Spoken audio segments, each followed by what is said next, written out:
Tout est allé très vite, surtout pour cet homme, ici, au téléphone avec l'une des cousines de Delphine Jubilard.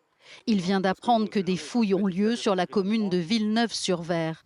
Des chemins dans lesquels il a cherché le corps de l'infirmière pendant près de 6 ans. Là, vous avez fouillé ici? Je me revois encore passer par là, avec le matériel. Il était tout proche. Il ne l'a pas trouvé. Maintenant que je constate que c'était pas très loin, j'ai un peu l'émotion qui arrive.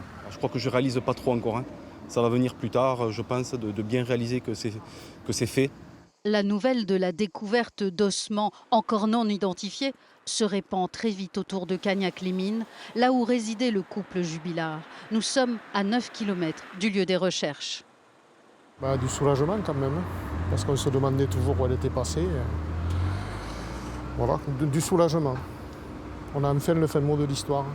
Soulagement et tristesse. Toutes les pensées vont aux enfants. Louis, 11 ans aujourd'hui, et sa petite sœur de 7 ans. Ah mais c'est triste, oui, c'est sûr.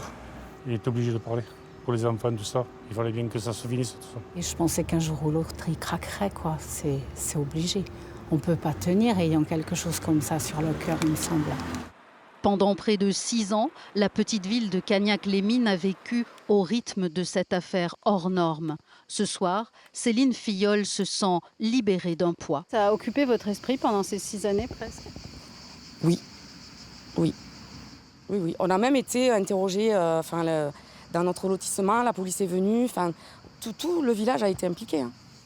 Devant la maison du couple Jubilard, la photo de Delphine commence à être dévorée par les ronces et les herbes folles.